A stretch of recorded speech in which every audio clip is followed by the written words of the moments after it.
This is it. It really made me think. Sterns told her when he was younger he could have sex with anybody he wanted. Tell me a little bit about how your relationship was with him when you guys were officially dating. Was there anything that stood out? Intimate because we were never boyfriend girlfriend, but when we were intimate. When you say intimate, are you guys? We're all adults here. We hung out. You having sex or? We did have sex Okay. a few times. This is odd. Okay, you're two guys here. Okay, so he was not all there. Like. What do you mean by that? Okay, we've got so much information coming at us in the Sterns case. I want to cover this interview from February 29th. What I learned here when Detective Smallwood and Detective Savelli out of Orange County went to visit this woman. I'm not going to say her name. Basically, Stephan Sterns had 3 Disney women. We know he had Jennifer Soto as his girlfriend. Even though they didn't necessarily work at Disney at the same time, they both worked at Disney. And today we're going to analyze and deep dive this 40-year-old woman who told police how Sterns had her lay face down like she was dead. And this Disney woman, this Disney employee, is going to talk briefly about a third woman that Stephan Sterns was rumored to have been sleeping with. I guess it hit me like, okay, these 3 Disney women of age, like this ex-girlfriend is 40. She's going to talk about being 2 years older than Sterns. He still had women. He could still obviously get women, even though she's going to talk about him being sad that he couldn't get women like he did when he was younger. We'll get into that. I just can't help but feel sorry for Maddie. This man had 3 grown women, and still that wasn't satisfactory to him. He had to go after a young girl. And part of this interview, I was like, oh, it sounds familiar. Have I heard parts of this before? I mean, I've listened to it many times in order to transcribe it and try and understand what she's saying. Well, Gray Hughes Investigates did an interview with the same woman, and he said she didn't want her voice out there. She didn't want her name out there, of course. She didn't want her face out there and all that. He did read the notes he took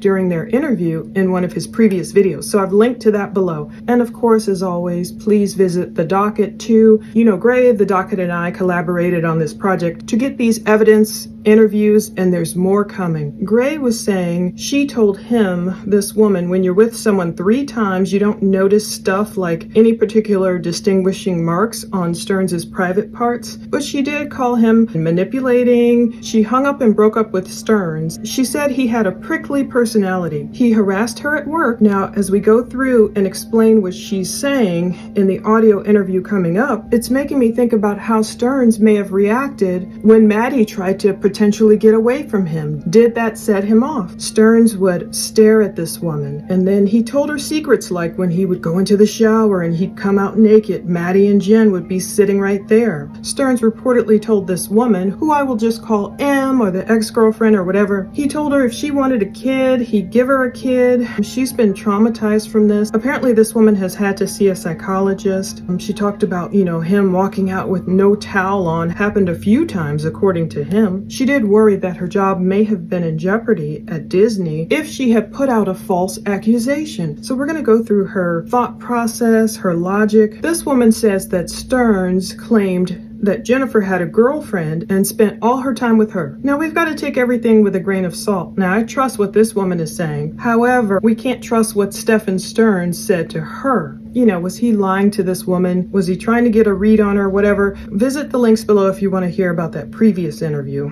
Today, we're going to talk about the February 29th interview when cops showed up at her door because she had just called them earlier that day.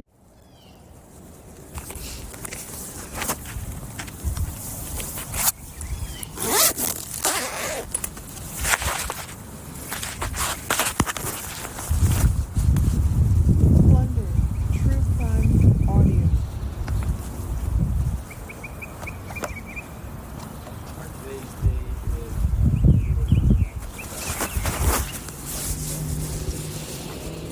All right, today's date is February 29th, 2024. We are at reference to case number 24001809.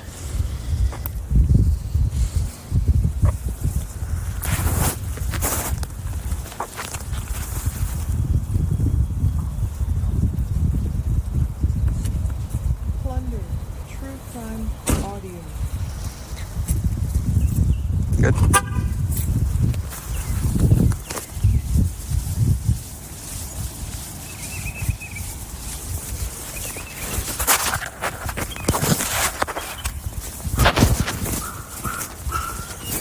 Hello. Hey, how are you guys? I'm Detective Small with Kissimmee Police Department.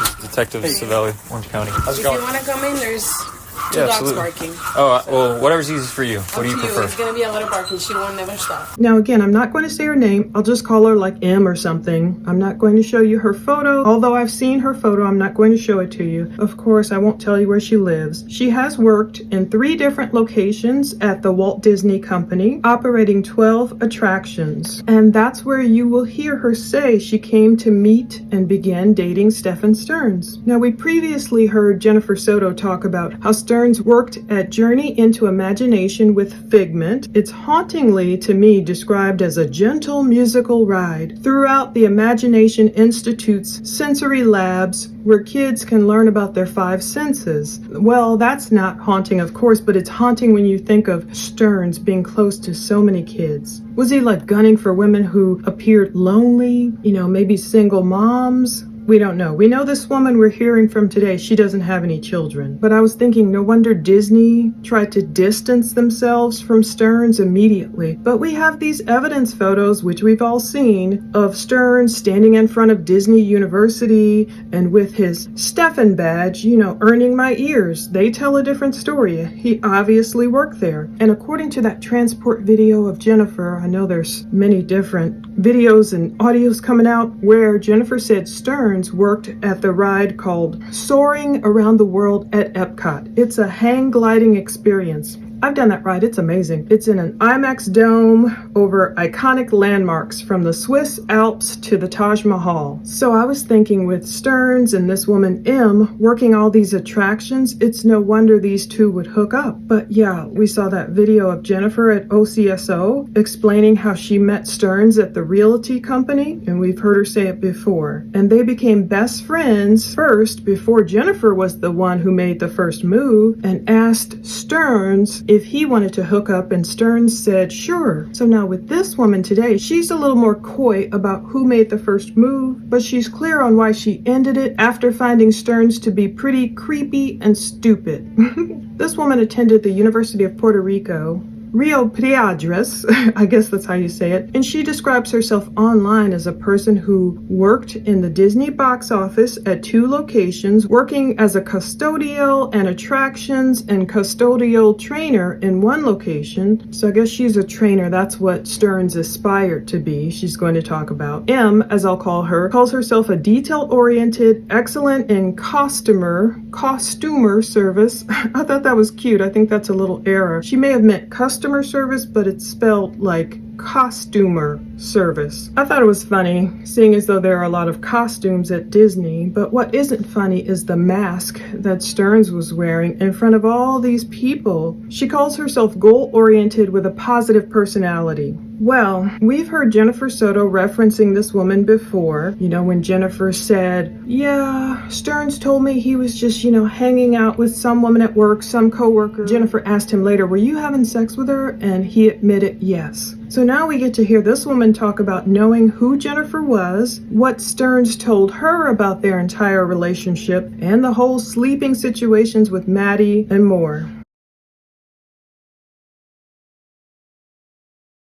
We can hang out here then. Okay.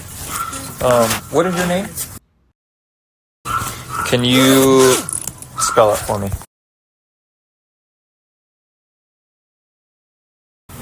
You?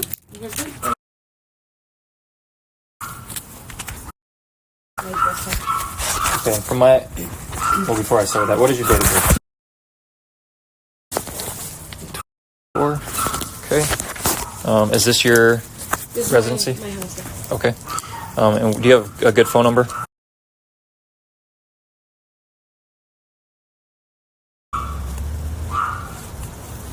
Correct. Okay. Obviously you know why we're here? Yes. Okay. Before we start, I'm just going to swear you in. Yes. Do you mind raising your right hand for me? Yes. Do you swear and affirm that the statement you're about to give is the truth and nothing but the truth to the best of your knowledge, so help you God? Yes. Okay, perfect.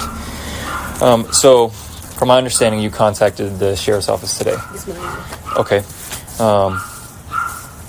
Kind of explain to us what your thought process was and why you contacted them. So when Maddie disappeared, that morning I went on Facebook like always, and one of my friends that have no relation to Disney posted it, and I looked at it, and then I realized that the picture of the person, which was the mom, I knew her, so I opened it, and that's when I called my friend. I'm like, oh my gosh, this is.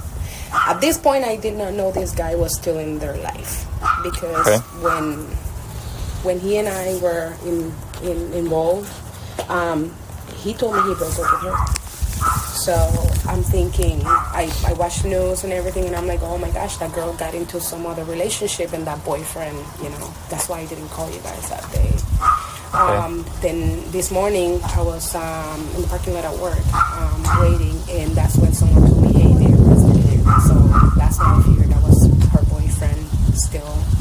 And that's when I felt really bad, because I met him in 2022, by the end of 2022. We worked together at Disney, and there was like a little group of people that would meet up. We met up a few times to play board games, consequently with that, he and I started seeing each other, more like hanging out here, playing board games, and then it progressed. But it progressed once he told me that he was no longer in a relationship. He told me that she opened the relationship so she can date someone else, Jen, okay. And then it went downhill from there, and then they ended up breaking up. Then he and I started, seeing each other. Come in, let's see if the dog doesn't bark. It's really hot out here. I can put him outside. Got a little guy. You're okay. She doesn't bite. She barks. You can sit down. Cool. Oh, she's put her dog here. So that's when I realized that. I'm sorry, I'm gonna pull this. You're gonna be That's when I realized that. We started dating. I forgot where I was at. We started seeing each other. We were not officially dating because I don't date people from work. Never. That was my first time. So I told him not to tell anybody because it wasn't anything concrete. We started hanging out here. I never met Jen. I never met Maddie in person. But Jen knew that we were friends. We started being intimate. That's we were just a few times, and then he would randomly make these weird comments out of the blue. Like he would say he vented about the ex-girlfriend, about Jennifer? Yeah, he vented about her all the time. I never paid much attention, but he made this comment once that because I asked him if he wanted to spend the night, and he said no, because if I don't get to the house, they won't go to sleep. And I was like, what do you mean? They don't sleep if I'm not there. So I'm like, we talk about it a little, and I'm like, but you're not with her anymore. And he goes, no, Maddie won't sleep because she sleeps with me and the mom in the bedroom. And I was like, but how old is she? Because I thought she was 12, and that's when he said, yeah, but he said something about her being autistic, but not being like. She's high functioning? Yeah. Okay. And then I'm like, but she's still 11, you're not the dad, and you shouldn't. I try because I have a bachelor's, I'm a teacher. I don't teach, and I try to, hey, not appropriate. And then he goes, no, she doesn't sleep if she's not cuddling with me. True crime. And I was like, whoa, that's not. And then I asked him, hey, when she moves to the bed, then you can move to her bed and just sleep in her room. Like, we went over this. It's not something that I just disregarded, whatever. So when it starts out, you can hear her say, if you want to come in, there's 2 dogs barking. They get her birth date and her personal information. She's 40. She's older than Sterns. They're telling her, obviously, you know why we are here. So this is Thursday, apparently a day before Maddie was found. However, a day after Sterns was arrested. I'm so glad they got him. This woman's going to talk about how Sterns would twist words and be manipulative and so many things that are echoed throughout other interviews and ones we have yet to examine. These deep dives take me a long time because I like to listen over and over and over and over. She talked about Sterns the manipulator and how he just would argue. He's gonna like to talk in circles and everything, and it's so cool how the cops just caught him, just nailed him. He couldn't talk his way out of that interview on Wednesday, February 28th. No, he tried to yawn his way through it and, sad his way through it and everything he tried, and that didn't stop them from just snapping his butt, as Tammy Lee in Colorado would say, getting him stripped down and in handcuffs and getting him photographed and all that evidence to hopefully put him away for good. This woman was sworn in so she would tell the truth, so help her God. So she briefly dated Sterns and she contacted the police on February 29th and she had to tell them her experiences about him. I really give her kudos for contacting the police department that day, that Thursday, once she finally put all the pieces together. Now, I know a lot of people, it's easy to criticize her. They've criticized her for not coming forward earlier. The cops are going to ask her that, and she's going to explain her whole rationale, and she feels guilty too, you can tell. So she went on Facebook, apparently at some point that week, maybe that Monday, and she saw information about Maddie's disappearance. Now, she recognized Jennifer Soto. She must have been scoping on her before when she was dating Sterns and how you scope out the ex-girlfriend. So the thing is, when she saw Maddie went missing, she didn't realize Stephan and Jennifer were still involved with one another. Like a lot of people thought they had broken up. I'm going to read a lot of this woman's words because it was difficult to hear. She is soft-spoken. There were dogs barking and whining at some point. I had to wear my headphones and kind of boost it and really understand through her accent what she's saying. She said, so when Maddie disappeared that morning, I went on Facebook and one of my friends that has no relation to Disney posted it. She said, and I looked at it and I realized that the picture of the person, which was the mom, I knew her. So I opened it. And that's when I called my friend and said, oh my gosh. But at this point, she says, I didn't know this guy was still in their lives. So she knew of Stephan, she knew of Jennifer, she knew about Maddie. She never met Jennifer and Maddie, but she knew Stephan was involved with them. She says when he and I were involved, he told me he broke up with her. So I'm thinking, I watched the news and everything, and I'm like, gosh, that girl got into some other relationship and that boyfriend, that's why I didn't call you guys that day. So I'm assuming this woman must not have seen like Tuesday night, whenever those interviews aired with, Stephan lurking in the background or him weeping different parts. She probably didn't see that Tuesday to realize, oh yeah, Stephan's still in the picture. But by Thursday, the 29th, she said, then this morning I was in the parking lot at work waiting, and that's when someone told me he had been arrested, and that's when I figured that was her boyfriend still. So she's surprised, like, oh my goodness, he's still in the picture. And she said, that's when I felt really bad because I met him in 2022. By the end of 2022, we worked together at Disney. There was like a little group of people that would meet up. We met up a few times to play board games. And consequently, he and I started seeing each other. More like hanging out here, playing board games. Then it progressed. It progressed when, like, he told me he was no longer in a relationship. And by the way, if you don't want to hear all my commentary as usual, I will put a link to the video on Patreon. So this is Stephan talking to this woman. He told me that she opened the relationship so she could date someone else. Jen, she's explaining. And then it went downhill from there. They ended up breaking up and he and I started seeing each other. That could be true. Perhaps Jen did open up the relationship in a way. I mean, we know she's very Stephan focused and very Stephan concerned. Oh boy, in that March 1st video, those cops really stayed on her like so. We loved it. My goodness, the way they stayed on Jen about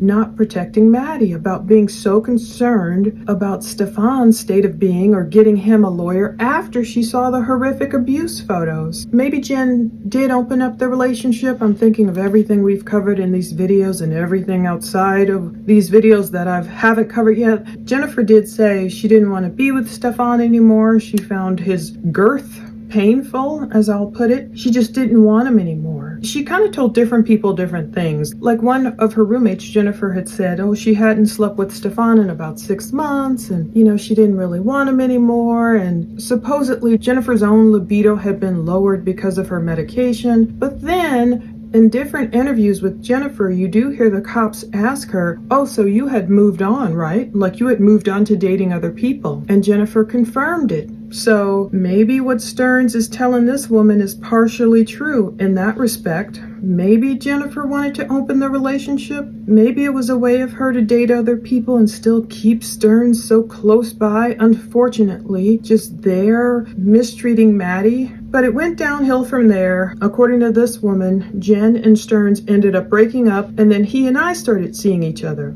At this point, she says, come in, let's see if the dog doesn't bark. It's really hot out here. And I looked it up. I literally looked up the weather. That day, it was only a high of 73 in that part of Florida with clouds, which as Florida goes is pretty cool. You know, it's not that hot.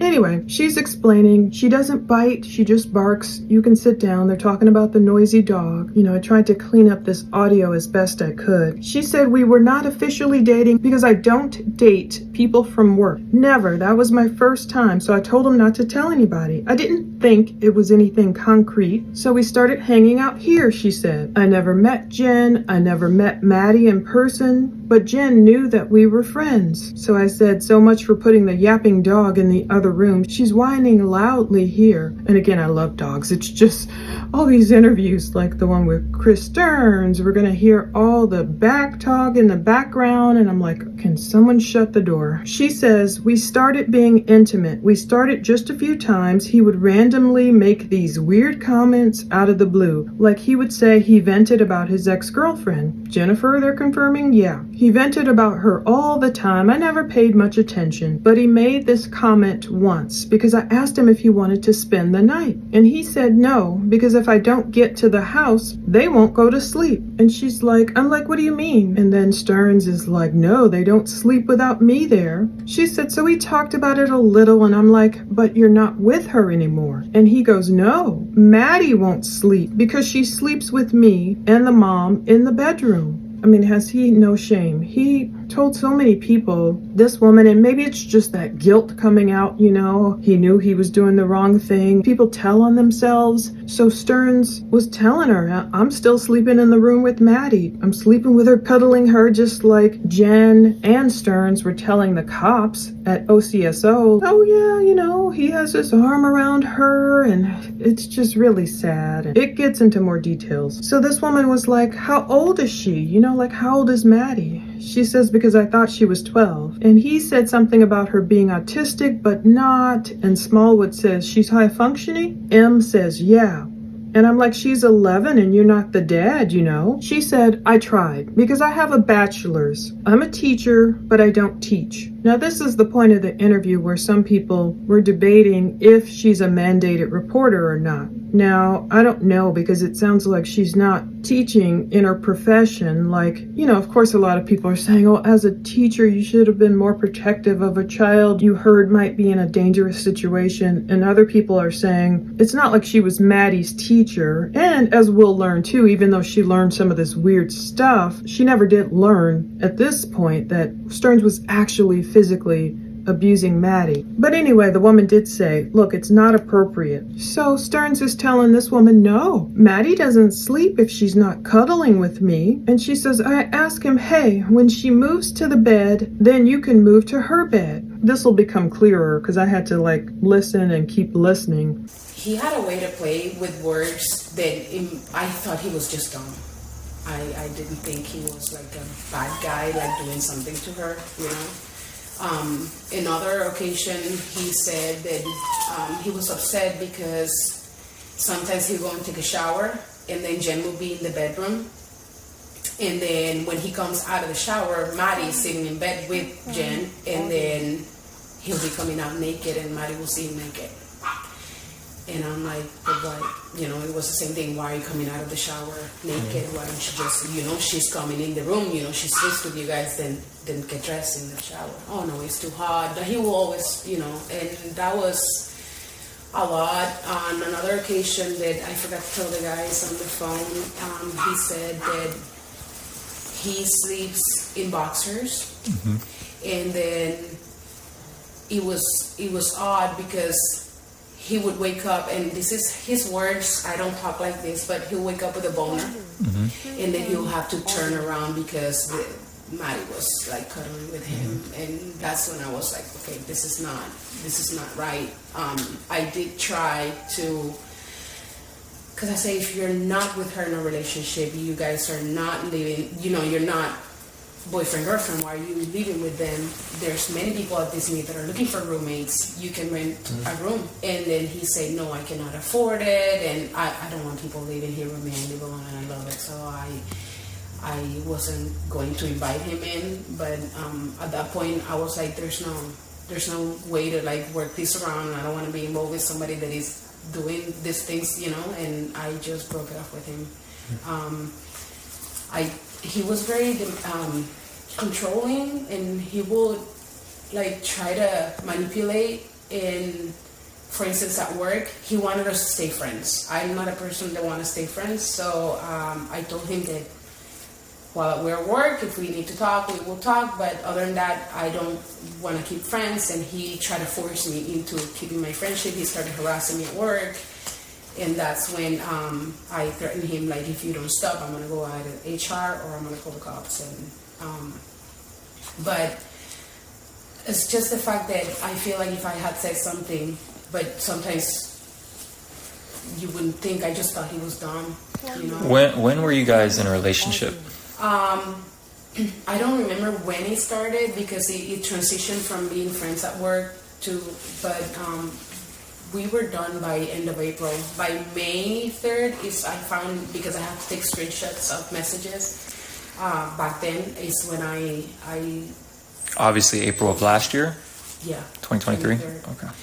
That's when I told him that he was no longer to talk to me, you know. Okay. And when you guys were in, whether friends or in a relationship, during the same time frame as when he's disclosing all these things? When we were intimate, that's when he started, you know, disclosing these things as he was venting about his situation in the house. When I was aware that that he moved out, then I was, you know, a little more okay. He's out of that, but I don't know. Nobody knows. Did he ever actually disclose of? No. No. The only thing is that they cuddle in bed, like because when he told me that she sleep with them in bed, my naive thinking was that it was Maddie, Mom, and him. And I did talk to him. Okay, she sleeps, you know, and he's like, no, she needs to be like right, like next to me because she likes my body warmth. Which I'm sorry, but to me that was disgusting, you know. Okay. Let me ask you this: Why did you wait to say anything? From last year to now, again, because I thought he was just being a dumb person that didn't know to distinguish, you know. Because even my dad never came out of the shower naked, but I just thought it was dumb. I did get grossed out by all these comments to the point that I couldn't even see him at work. I you know, like I was very happy when he quit, you know. She was advising him just sleep in Maddie's room, like we went over this. It's not something that I just disregarded or whatever. She said he had a way to play with words that I thought he was just dumb. I didn't think he was like a bad guy doing something to her. And we've heard this too with some of the roommates' interviews, and just so many people who knew him are in disbelief. And that's why I do believe he hid it from a lot of people. Perhaps even Jennifer too, but as we'll see, I believe Jennifer should have seen these glaring red flags. Another occasion he said he was upset because sometimes he'd go take a shower and then Jen would be in the bedroom, and when he comes out of the shower, Maddie would be sitting in bed with Jen and he'll be coming out naked and Maddie would see him naked. Yeah, that sounds like something he might say. Like Stearns might be trying to blame it on Jennifer, his behavior. What parent just walks out of the shower naked, especially if it's not like a master bathroom attached to a bedroom door that's locked and you're alone or something like that? Like, who comes out naked? And I'm thinking, why are you coming out of the shower naked? You know she's coming in the room. You know she sleeps with you guys. Then get dressed in the shower or put on a towel and, like cover up. Like, don't be around this little girl. But we know what he did to her is even much worse than that. She describes Stearns gave excuses like, oh no, it's too hot. Like, it's too hot. You have to come out of the shower naked? No. So she's opening up. She said, that was a lot. On another occasion, I forgot to tell you guys on the phone, he sleeps in his boxers. And then it was odd because he would wake up and she said, this is his word, I don't talk like this. He would wake up with a boner and then he'll have to turn around because like Maddie was cuddling him. And that's when she was like, this is not right. Indeed. I don't know if Jennifer witnessed that or not, if she was sitting there, in her bedroom, and Sterns is walking out of the shower all naked, but it's like, put some clothes on. I know that was a movement in California back in the 70s, people used to run around naked and free, and their little kids would be naked and all that, and it's like, but Maddie was a 13-year-old girl being assaulted by this now 38-year-old man. It's too much. And how much did Jennifer witness? If she's claiming like she did, everything has an excuse. She didn't know, she was shocked, or she was blindsided by him too, and even believing that is a stretch. But did she see Sterns coming out of the shower like that, flaunting it around in front of her little girl? And did she say, dude, just take your boxers in there in the shower with you and put stuff on, or, whatever, in the bathroom with you, just get dressed, put on something, this cuddling thing and him waking up excited. I mean, it's just so many reasons for Jennifer not to have allowed him to be there right next to Maddie, and of course him, the ultimate culprit, just not to be there. The cops were asking her in her interview, it's like, how is the cuddling? I think they even said it. Is it like, spooning? Which it probably was, and worse. But Jennifer's trying to make it sound like, just right here, and Maddie's like right here in the nook of his arm. It's really sad. I mean, the cops were so insightful when they were probably thinking, they were saying, poor Maddie. She probably thought she was in love. She's probably been gaslit and misled and mistreated since Sterns came into their life as a 7-year-old or however old she was, and just did such a number on her, head games on her, just manipulative. If he can be this manipulative with adults, he can be this argumentative and manipulative. But this woman told Sterns, if you guys are not living in a relationship, you're not boyfriend, girlfriend, why are you living with them? Ever confront him about these? I did. Yes. What was his reaction to those? While he was disclosing these things, I would be like, I told him that's not right. You shouldn't be doing that. I compared to my dad. He would twist it into, this is like an innocent thing. I didn't mean her. Then he would change it into like, I quickly cover, and that's when I was like, okay, I just don't want to be involved with somebody so dumb, like I feel bad because I couldn't say something, but sometimes I just thought if I say something and nothing is happening, plus I don't know their address, like I'm gonna look like I'm just looking for trouble, and and looking back today, I got to work and I just couldn't work, so I feel awful because if I had said something, she would have been fine now maybe. But my reasoning was like, why is mom allowing, this to happen? Because I don't have kids, but I have nieces and nephews, and I would never allow anything like this to happen, You had mentioned that he was possibly like a roommate. So did they start off? How much do you know of their relationship, Jennifer and? So when he started working at Disney, he would tell everybody that he had this girlfriend. They lived together. She had a kid. It was like his kid. He did tell me a few times that he was very frustrated because when Maddie would do something wrong, he would try to like scold her about it, and the mom would be like snapping at him, "You're not her dad. Do not talk to her like that." But at some point they break up, and he's living there because he couldn't afford to move out. Okay. But at the same time, because I did talk to him in the house. Apparently, the house is owned by Jen's dad, and then there was a bedroom that they were looking for somebody to rent. So I told him, why don't you rent that bedroom, and then live there for now because it's gonna be cheaper. And he said that Jen's bed is comfortable, and he wouldn't sleep anywhere. I even told him, like, when Maddie moves to her bed, then why don't you get up and move to Maddie's bed since she's there, then you don't have to be involved in. Because I told him, like, you never know if she gets mad at you. In my naive thinking that he's a good guy, I don't know because we don't know, but in my naive thinking, if Jen gets mad at you for not wanting to be with her, she can go to the cops and say that you're doing things to her daughter. Like, that's what I told him. And he goes, well, she's not going to do that. And then I said, why don't you just move to Maddie's bed, sleep in her bedroom, and have them both sleep in the other bed. That way you are separated from all that. And he goes, no, Maddie's bed is very uncomfortable. So I'm like, okay, you have a kid sleeping in an uncomfortable bed. That's all my reasoning was, I just wanted to get away from this guy at that point, and I was thinking that Jen would have Maddie's best interest in not letting anything happen to this kid. I'm sorry, I just don't know what else to tell you. Okay. Does he still work at Disney? No, he quit. No?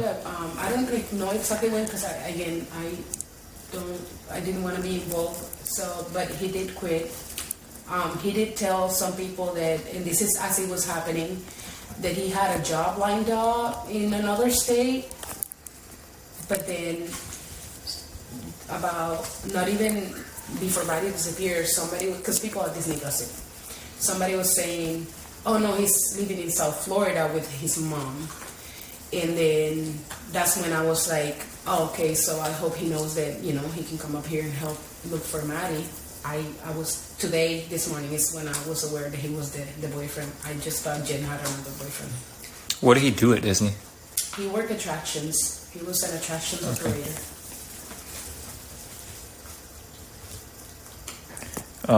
Do you know if he was in relationships with anybody else from Disney? There were rumors. Now everybody knows that I was involved with him, which nobody knew until. But there were rumors that so he was working with us in Figment, which is like the dinosaur ride, the dragon ride. But then he moved to Soaring, and there were rumors that he had sex with somebody from Soaring. That's about it. There was this one cast member that was very good friends with him for a while. So I don't know if you guys want to. Maybe he said some other things to her. Okay. She said there's many people at Disney that are looking for roommates. You can rent a room. And then he told her, no, I cannot afford it. And she sounds like she, made a quip about her own house. Like she said, I don't want people living here with me, even though I love it. She said, I believe I wasn't going to invite him in, but at that point, there's no way to work around this. I don't want to be involved with someone that's like doing these things, and I just broke it off with him. I understand why she would want to just be like, ick, just get away from me, you're weird. Even if she didn't know the whole story, like the story you've told me is weird. She said, he was very controlling and he would try to manipulate. For instance, at work, even after she broke it off, he still wanted to be friends. I'm like, oh. She said, I'm not a person who wants to stay friends. I understand that logic, really.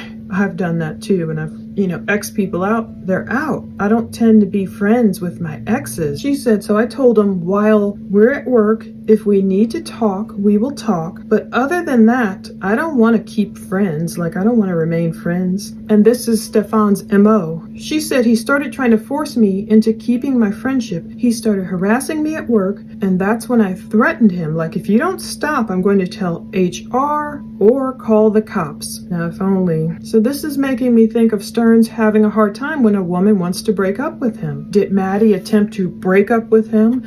And I don't say that lightly. You know, I know there's certain tactics the cops use when they're like, you know, you were having an affair with her. Of course, we know a child, Maddie's age, cannot consent to any relationship, they might call it, or affair, or whatever words they use. Maybe just trying to get his goat. Not to imply Maddie could give any kind of consent to this monster. But did Maddie try and get away from her abuser, and is that when he lost it on her? Isn't it wild when Jennifer was surmising as much, when she was wondering aloud if Maddie had threatened to tell Jennifer what was going on, and then maybe Sterns drugged and choked her? That might have been a little self-serving comment from Jennifer, because the cops were just asking Jennifer, look, the fictional movie in your mind, what do you think happened? And of course, Jennifer says, maybe Maddie threatened to tell me, her mom, about what's going on. I don't know, could be true, but still, the jury's out on her. Her reactions, boy. And then she was kind of right on the money, wasn't she, when she said maybe Stephan drugged and choked her because, you know, it was had to be so quiet. But this woman, his ex here, M, says, it's just the fact that I thought if I had said something, you wouldn't think, and I think she stops and says, I just thought he was dumb. This woman obviously feels guilt here for not reporting Sterns earlier. You know, it's almost like she's going back and forth in her mind. It's sad. I do feel for her. Of course I feel the most for Maddie. I feel for this woman too. You know, kicking herself now. I don't think any mobs should go after her. I don't think she should be tarred and feathered or criticized. This woman and others might not have known they were being recorded. I see people don't realize always the way the law works. In listening to her recording, you know, she did the right thing by coming forward. And even Chris Sterns, his recording, they're talking in a way where you can tell they don't realize they're going to be heard by the masses, that they're going to be listened to by the masses. I feel like they shouldn't try and fight it and shrink away from it. I think coming forward is the right thing. Being a witness to what you honestly saw and said and heard is the right thing. And they have to get used to it instead of like trying to shrink away from it and fight their names getting out there and everything. They're already out there in police reports, but I have not said this woman's name. I trimmed her name out of the one and only video, just her first name that I had put on YouTube. And I'm trimming it out of here on YouTube, and I'll trim out the other woman's name she mentions later. So I'm trimming a lot of privacy information out so we can just talk about the interview. She said she doesn't remember when her relationship with Sterns started because it transitioned from being friends at work, but we were done by the end of April 2023. By May 3rd, she says, because I have to take screenshots of messages back then is when and she's kind of interrupted. Kind of like proof maybe of harassment or something. Smallwood is confirming, obviously April of last year, right? Yeah, she says, that's when I told him he is no longer, she didn't want to talk to him anymore. And then she gets into the intimate details. Now, she's saying here, when we were intimate, that's when he started disclosing these things as he was venting about his situation in the house. Now, I don't know if she actually means during pillow talk, like when we were literally, you know, intimate, or if she's just saying during the period of time when we became intimate, he started revealing more. To me, it would be interesting because if he's talking about this creepy stuff with her while they're in bed, that's just even creepier. But she said, when I was aware he moved out, I guess away from Jen, I was a little more okay, like he's out of that. I don't know. So Smallwood is asking her, this is the part that's redacted, but I went to the report to find it out. And Smallwood is saying, did he actually disclose it's redacted, but the report reads, I asked this woman if Stephan ever disclosed being sexual with Maddie, but he never did. So he never out and out told her, of course, you know, these are the horrific things I'm doing to this little girl. I believe if he had told her that, then this woman would have definitely called police back then. But no, this is what this woman said. They cuddle in bed because when he told me that she sleeps with them in bed, this woman said, my naive thinking was that, you know, it was Maddie, Mom, and him. Okay, she sleeps like boom, boom, boom, and we can't see what she's doing, unfortunately. But she said he's like, no, she needs to be right next to me because she likes my body warmth, which I'm sorry to me, but that was disgusting, the woman said. And I get it too, and that just reminds me too of, here's Stephan telling this woman, Maddie cuddles with me, she likes my body warmth. Here's Jennifer explaining to cops, yeah, Maddie cuddles right there. She's right in the nook of his arm. And then Jennifer's telling those same cops in different interviews, oh, she's like a gymnast. She's like a little monkey. She ends up all over me. She's rolling and kicking me and ugh. And I'm like, that's so sad. You know, here's your mom who you reach out to for comfort, for motherly warmth and all of that. And the mom is like, ugh, kind of like, get away from me. Oh, I don't want to be bothered. And then here's this predator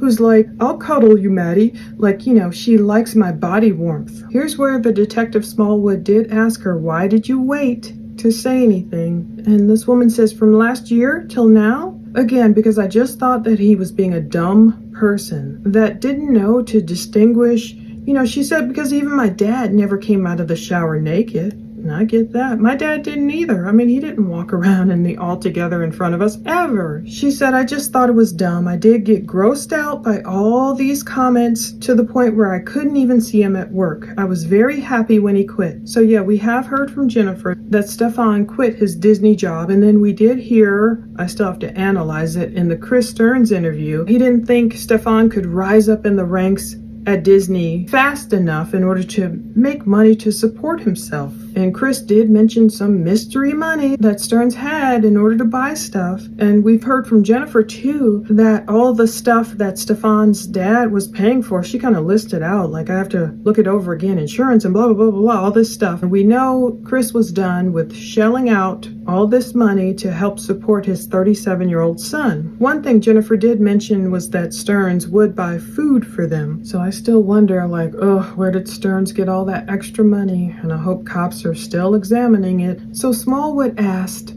did you ever confront him? Did you ever confront Sterns about it? And this woman says, yes, I did. While he was disclosing, I would tell him, that's not right. You shouldn't be doing that. She compared it to her sphere of experience. She compared it to her dad. But she said Sterns would twist it into, like, this is an innocent thing. She said something like, I didn't mean her. Like, I didn't mean to be mean to her, or I didn't mean her, or he quickly covered up, which makes no sense. Why walk out of the shower that way anyway, or into a room that way anyway? That's when this woman was like, okay, I don't want to be involved with somebody so dumb. And she does say, I mean, she's probably beating her own self up. No one in the crowd needs to beat her up. Of course, it would be nice if any other person had realized what was happening to Maddie many years earlier. If this man put in a trusted position over her could have been caught and arrested so many years earlier, you know, we could only wish. But this woman said, I feel bad because I could have said something. Plus, I was like, if I say something and nothing is happening, plus I don't know their address,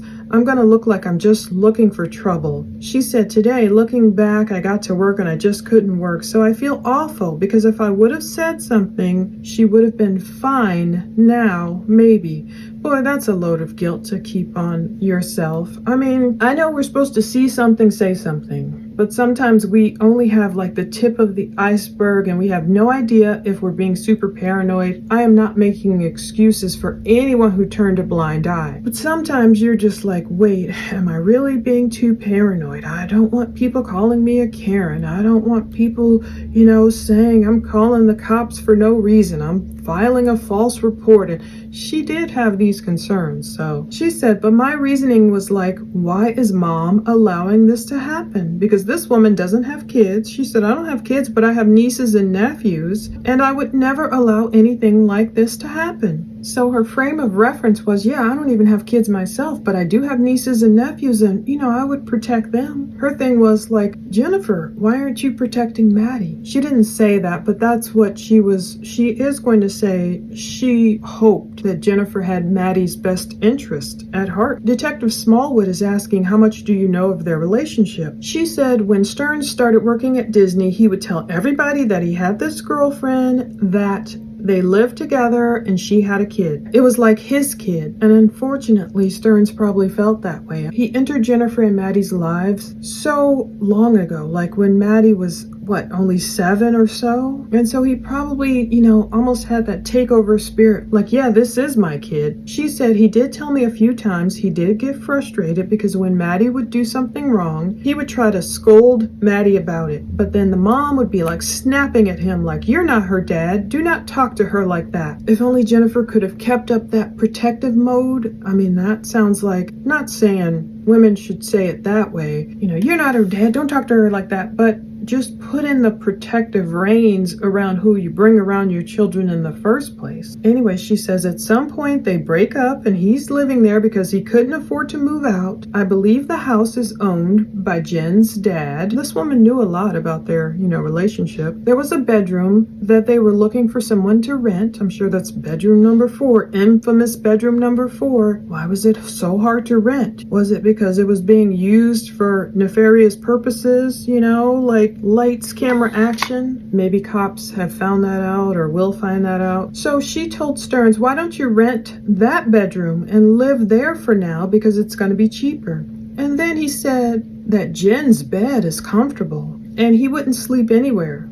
I even told him, like, when Maddie moves to her bed, then why don't you get up and move to Maddie's bed? I think she meant moves away from her bed. Since she's there, then you don't have to be involved. Maybe she meant, okay, when Maddie moves to Jen's bed, why don't you get up and move over to Maddie's bed and sleep there? Since she's there, then you don't have to be involved. I told him, you never know if she gets mad at you. She's saying, in my naive thinking, that he's a good guy. If Jen gets mad at you for not wanting to be with her, she can go to the cops and say that you're doing things to her daughter. This woman, M, said, that's what I told him. And he's like, well, she's not going to do that. Wow, so Sterns knew Jen's not going to go to the cops on me.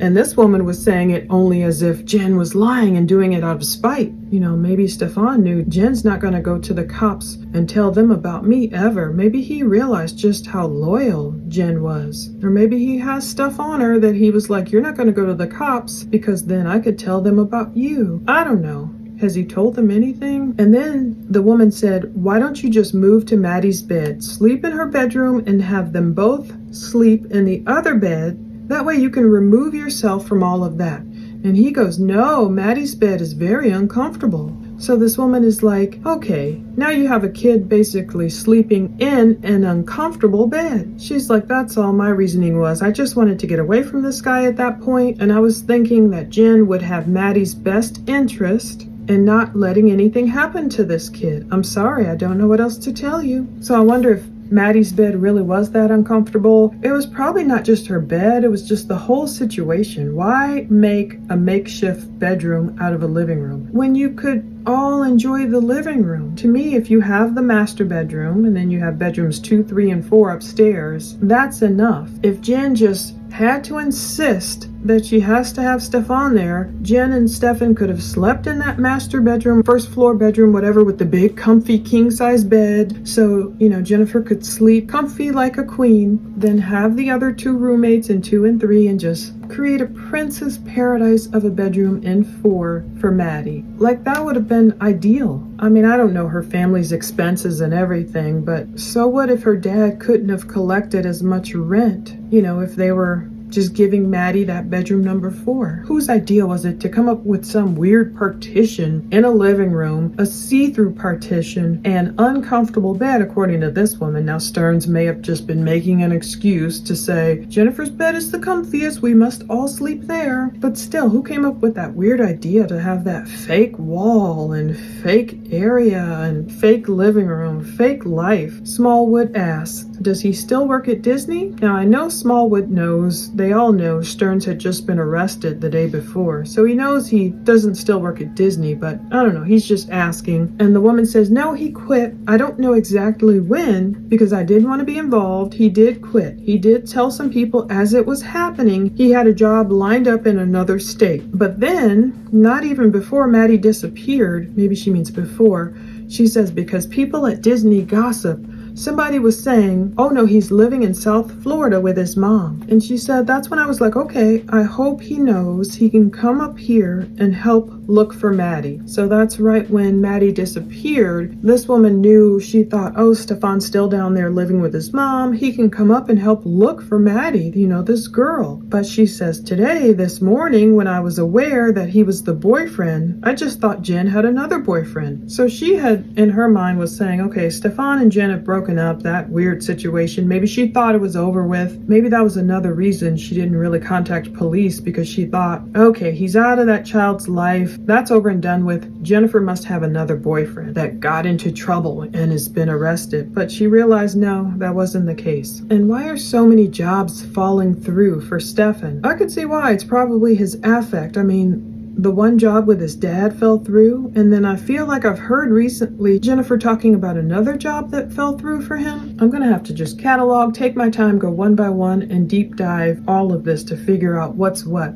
She says that Sterns worked attractions. He was an attraction operator. Now, Smallwood wants to know, do you know if he was in a relationship with anybody else from Disney? She says there were rumors. Now, everybody knows that I was involved with him, which nobody knew, but there were rumors. He was working with us at Figment, which is like the adventure ride, but then he moved to Soarin', and there were rumors that he had sex with somebody at Soarin'. That's about it. Now, I thought she was talking about the same woman, but it sounds like she moves on to talking about a different woman, as she's going to clarify later, I believe. She said there was this one cast member that was very good friends with him for a while. I don't know if you guys maybe he said some other things to her. Tell me a little bit about how your relationship was with him when you guys were officially dating. Was there anything that stood out? Intimate, because we were never boyfriend girlfriend, but when we were intimate. When you say intimate, are you guys? We're all adults here. We hung out. You having sex, or We did have sex Okay. a few times. This is odd. Okay, you're two guys here. Okay, so he was not all there. Like, what do you mean by that? he wouldn't get an erection. Okay. Like, it would be more like a soft erection. Okay. And so it was not like, we were like bunnies, but it was more like we hung out a lot, we talked a lot. It was more like giving each other company. That's about it.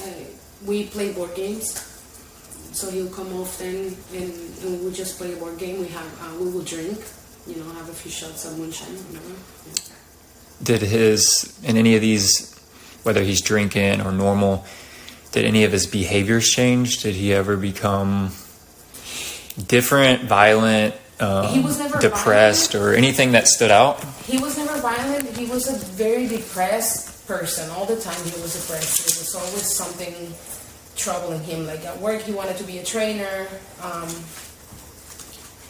Like if people didn't get along with him, it was like frustrating. Like he was always frustrated. You will, hey, how's your day going? Oh, I'm just frustrated, And when we had an argument, he didn't become violent. Like it's because of I don't know, my way to be. I tend to intimidate people, even though I'm like the sweetest person. But like I give this demeanor that don't mess with me, and maybe that was it. But like You said he was never violent, not right? with me. Okay. But he would argue and like it was like his way or no way. Like you would never win an argument.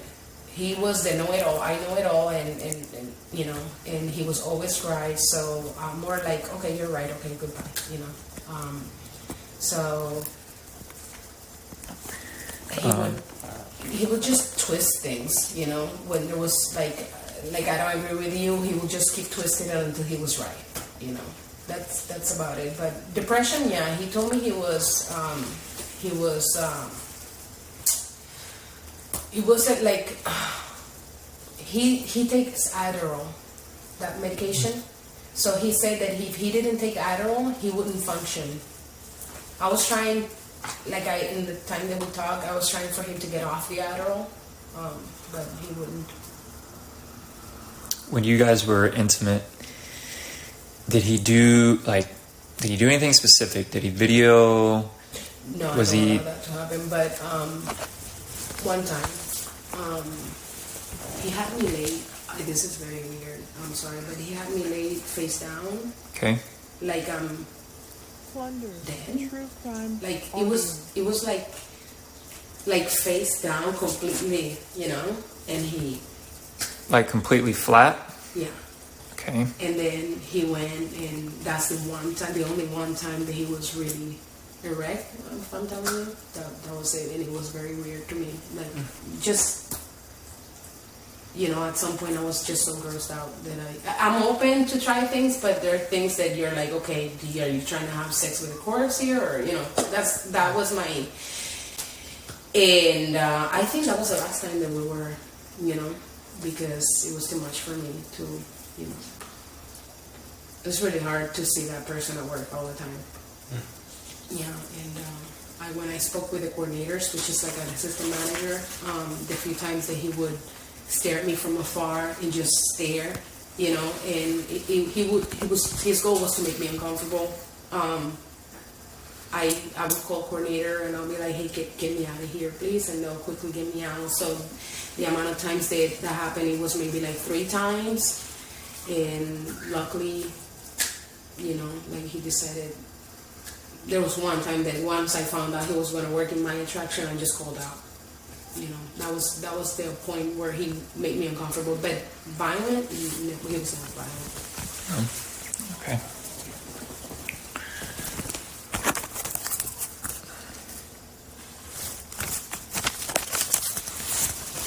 You got anything? Do you know his first and last name? His name is Stephan Sterns. Okay. You know his birthday? I'm really bad with numbers. That's okay. No, but I know he's 2 years younger than me. But you know his first and last name? Yeah. And it's a gentleman that was arrested? Yeah. Okay. And I know that his parents live either Sarasota or south of Sarasota. Did you meet him at Disney, or did you Yeah. meet him prior to? No, at Disney. Okay. Yeah, he was training when I was already working Okay. the attraction.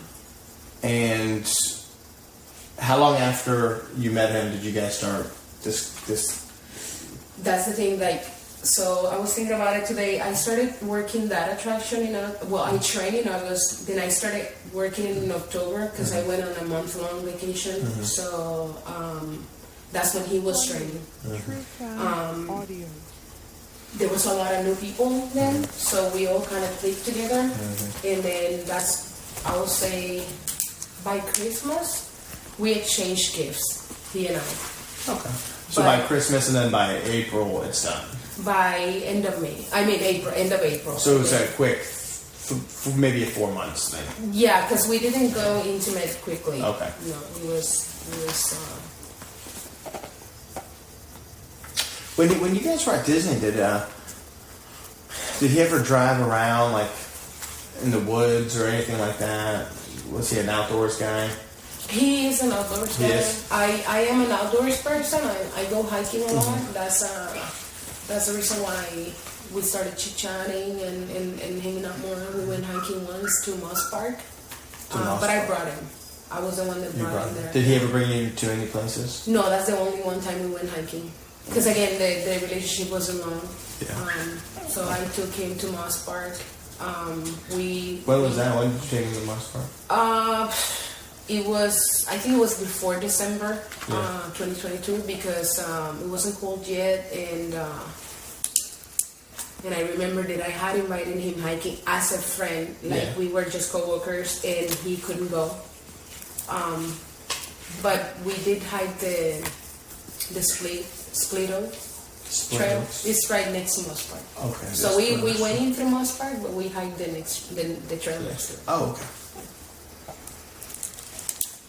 Do you know, other than his family down south, does he have any close friends or relatives No, he doesn't. in the have Central close Florida friends. area? No. He doesn't have close friends. The only people that he was friends with was the few cast members at Disney. The one cast member in particular that he hang out with, other than me, by himself. What's They hung out a few times, like went to the bars. you know how to spell her last name? Yeah. I got my phone. I think I can find her on Facebook so I don't misspell her. What was her vibe like? Huh? What was her vibe like? Did you get any? She's a very laid back girl. She Yeah. has she's special. I don't know what she has going on, but she is very like she's angry all the time. She's a cast member that is angry on And you're showing me.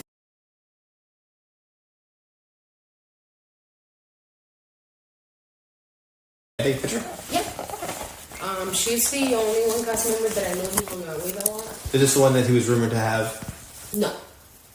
Not that I know of, because I never asked for who Yeah. he was. I don't care, you know. But if he talked to someone a lot, that would be, Probably her. yeah. But when we were friends, he was open. He didn't have friends. He was always he told me that he was very frustrated because when he was younger, he could have any sex with anybody he wanted, and then since he got older, it was harder for him, you know, like he felt like he was ugly. That was about it. Yeah. Did he ever tell you about what he's attracted to? No. Okay. Well, Hispanic women. That's what he Okay, said. okay. You know. No, I didn't know if he had said like older, younger, whatever. Okay. Do you think he's capable of doing anything? I don't know him a lot. Anybody is capable of doing Correct. anything, but did I ever felt threatened by him? No, I did not. Does he play with words and like, yeah, I once I figured that he was like a very I don't know. It's not a dominant. It's like a manipulated person. Yeah, he is. But that's about it. All right. Well, we appreciate you talking to us and calling the sheriff's office. I'll leave a card if you can think of anything else or something. Just give us a call back, okay? Thanks for reaching out. Yeah. Thanks so much. Thank you. But she's saying we were never boyfriend and girlfriend, but when we were intimate, and Smallwood is like, look, when you say intimate, she said, we did have sex a few times, and this is odd. She's like, oh, you're two guys here, but he was not all there. And they're like, what? She's like, he wouldn't get an erection. It would be more like a soft erection. And it was not like we were bunnies. So she's like, it was mainly a companionship. They weren't like doing it every day and all that hot and heavy. She said, but it was more like we hung out a lot. We talked a lot. It was more like keeping each other company. We played board games. This guy loves board games. Apparently, everybody talks about the board games he plays. He would come over. We would drink. We would have a few shots of moonshine. I was like, moonshine? That sounds strong. It sounds like, I don't know, from the 20s or something. She said he was never violent. Sterns was a very depressed person all the time. Always something troubling him. Like at work, he wanted to be a trainer. If people didn't get along with him, it was like frustrating. That reminds me of Brian Koberger. You know, these alleged murderers where, they're arrested and then you talk with their co-workers and there's this theme of like, he just couldn't get along with people, just arguing his way through stuff, thinking you're so smart. She's going to talk about how smart he thought he was. She said he was always frustrated. She said, hey, how's your day going? Oh, I'm just frustrated. It reminds me of Eeyore, from the Winnie the Pooh. Just, and that's not a diss towards anyone suffering from any type of depression or mental health issues. It's just watching Sterns in that interview and the way even the way Jennifer adopts the whole mental health thing. People who really truly suffer from some of these maladies, or they're living with ADHD, or they're battling different depressive conditions, they don't like the way Jennifer and Stephan are using their conditions as a crutch or even as an excuse for kind of like anything goes. Maddie just took the brunt of their self-focused, woe is me behavior, and they're blaming it on, not even like this is a condition I'm trying to overcome. It's kind of like, this is a condition that I've got to, drown in Adderall and other things, and I've got to sleep, and I got to make sure to take care of myself. And there's nothing wrong with taking care of yourself But I want to explain this right. Maddie took the brunt of their selfish, irresponsible behavior. That's what I'm trying to say. They're trying to blame everything on mental health. Jennifer with her handicap, sticker, using disability in a way that perhaps it shouldn't be used. Some people, of course, have real PTSD, real trauma, and I'm not trying to take away from Jennifer her assault or whatever she experienced, but like people are commenting, if Jennifer went through that horror, the assault, horrible feelings, the everything that it caused her, why could she stand for that to be anywhere near her daughter if she had any inkling? That's what people can't wrap their minds around. And I love the way that cop came at her, like, look, even after you saw those pictures, you were trying to get him a lawyer. He wouldn't let up on her. He wasn't letting her, oh, I don't know, I was in shock. No, you weren't in shock. You saw the pictures. After you saw the pictures, like, basically you were cognizant enough to say, get Stephan a lawyer. You were focused on your boyfriend more than what he did to your daughter. So this woman said, when we had an argument, he didn't become violent. I don't know, it's because of my way of being. She blames her way of being, like, I tend to intimidate people even though I'm like the sweetest person, unless something, and then don't mess with me. So Smallwood is like, you said he was never violent? And she said, not with me, but he would argue, and it was like his way or no way. You would never win an argument. He was a know-it-all. I know it all. And he was always right. So it was more like, okay, you're right, okay, goodbye. He would just twist things, like, I don't agree with you, but he would keep twisting it until he was right. I could just imagine the way Sterns treated his parents, the way he didn't even thank them for all that crap they're sending him, and while he's in jail, he probably argued with Jennifer. I'm sure he argued with this woman, and argued with, I'm sure, Maddie. She was no match for this man who was so manipulative and deceptive, and that's why I'm so glad they finally were able to take him down, because the cops were able to, like, look, we got your Google Drive, what are the photos in there, we already know it. And he could not keep arguing. He knew he was outwitted, he was outmatched. Excellent job for these detectives, all of them, let me tell you. So they're asking her about his depression. Yeah, he takes Adderall, that medication. He told me if he didn't take Adderall, he wouldn't function.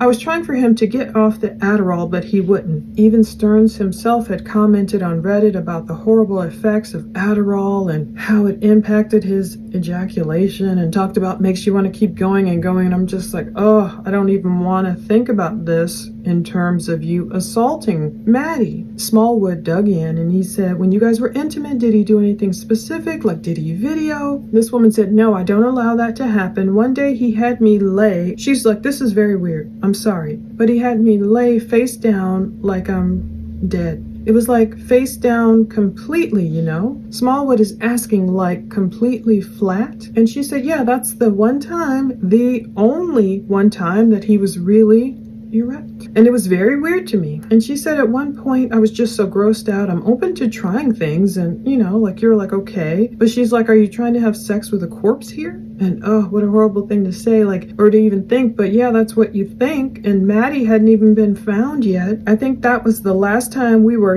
because it was too much for me. It's really hard to see that person at work all the time. I bet it would be hard to see a person at work like that all the time. And it makes you wonder, why did Sterns drive back out there to where he had disposed of Maddie? Or what did he do for all those hours, before he, as Jennifer would say, dumped her body, or all these other terms that are just so remote. Where'd he stash her? Whew. But it does make you wonder, why did that turn him on so much? Like, what kind of problems did this man have? So she said, and when I spoke with a coordinator, which is like a different kind of manager, the few times that Sterns would stare at her from afar, she said his goal was to make me uncomfortable. I would call a coordinator and be like, get me out of here, please. And they would quickly get me out. Yeah, the amount of times that would happen was maybe like 3 times. And luckily he decided, and then she cuts herself off and says, there was one time when I found out that he was going to work in my attraction, and I just called out, so she just could avoid him. And the part that makes me sad, again, wants to cry, is that this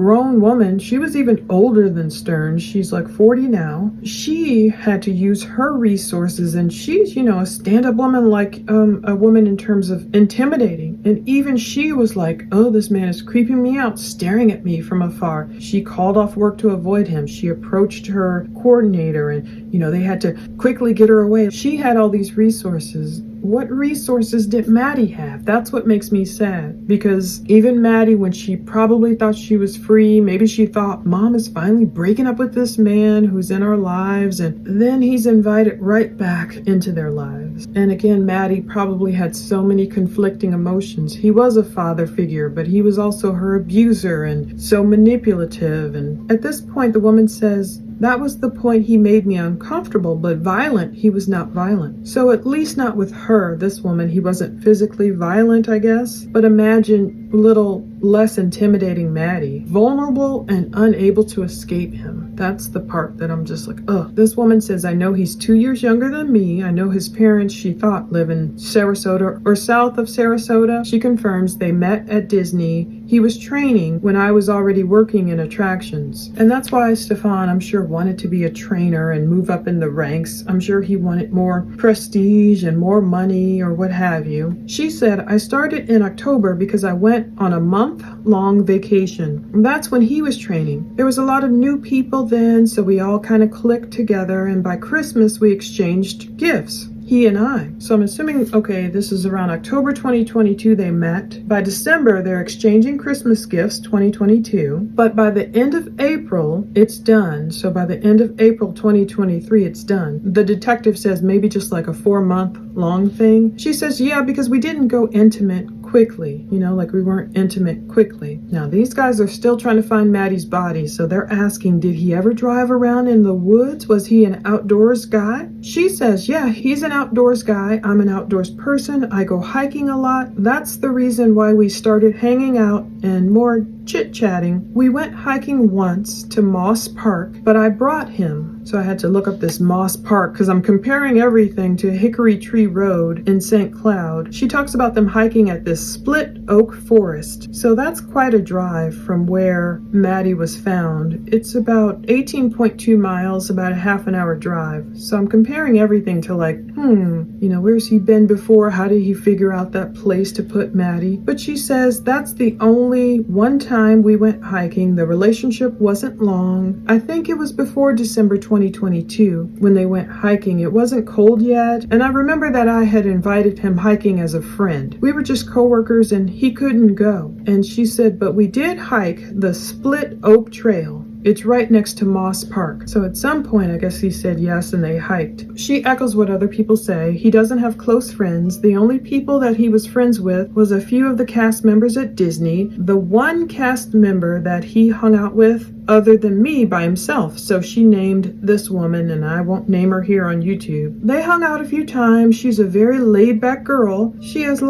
special, this woman says, kind of throwing shade. She says, I don't know what she had going on, but she's angry all the time. So I could see sad Sterns, his affect, at least he puts on, or whatever's going on with him. I could see him hanging out with someone who's like a similar spirit in terms of an angry spirit. She's a cast member that's angry all the time. She's the only one cast member that I know he hung out with a lot. The detectives are kind of confirming this is not the one he was rumored to have sex with. And M is like, no. So I'm not sure if she's confused here or if there's a different woman who he was rumored to have slept with, but just hung out with this other angry woman. She said, but I never asked for who he's with. I don't care. But if he talked to someone a lot, that would be probably her. Yeah. But when we were friends, he was open. He didn't have friends. He told me that he was very frustrated because when he was younger, this is it, really made me think.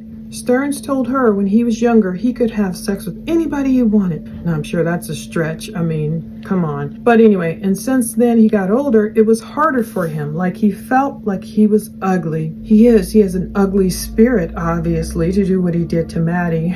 But this part reminded me of R. Kelly, another man who's convicted of some pretty horrible crimes against younger people. She's saying, he told me that he was very frustrated. When he was younger, he could have basically anybody he wanted. And since he got older, it was harder for him. It's almost like stunted arrested development. And he could have anybody he wanted when he was younger, you know, wild and free and better looking and party life and pretending to be a rich boy, partying around Orlando and all that stuff. Okay, yeah, he probably got more girls than driving the sporty cars or whatever. But growing up, getting older, like, oh, longing for those days to the point where maybe what he likes doesn't even change. And that one woman they talk about throughout certain interviews, Stephan's younger girlfriend, like he may have been, I think, 19 and dating like a younger girl. His mom mentions this girl's name. They were so in love or whatever. I don't know if this was a girl from California or not. It seems like she's come up in other interviews. He was dating this younger girl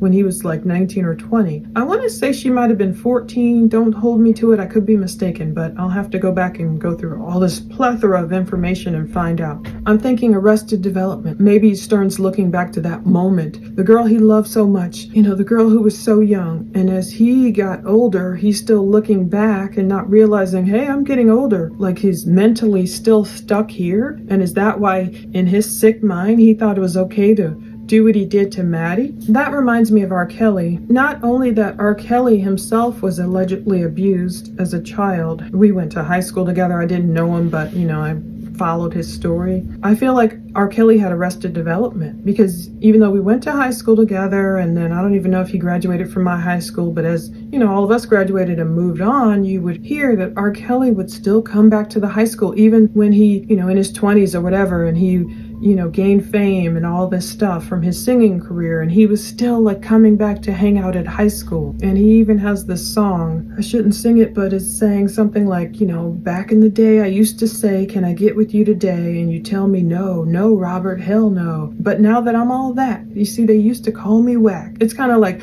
oh, look at me now, I'm famous. All you girls who rejected me in high school, I'm a famous guy now I can go back and get what I didn't have then. The same logic is reminding me of Stephan Sterns. Almost in a different way though, like he's saying, oh, he felt like he could have anybody he wanted, like those were his glory days. And as he grew older, he didn't mature, but just was still longing for the glory days and going after, obviously, younger women. And this is when they're asking, who was he attracted to? Did he ever tell you what he was attracted to? And she was, at first the woman said, no. And then she goes, oh, Hispanic women, that's what he said. And they're like, older, younger? Like, you know, did you have any clue, basically, what his predilection was? She's like, no, I didn't know him a lot. Anybody is capable of doing anything. I didn't feel threatened by him. Does he play with words? And yeah, I guess he does. Once I figured that he was like she said it's not a dominant, it's like a manipulative person. That's about it for him. So basically that's when their interview ended. Another one. Whew.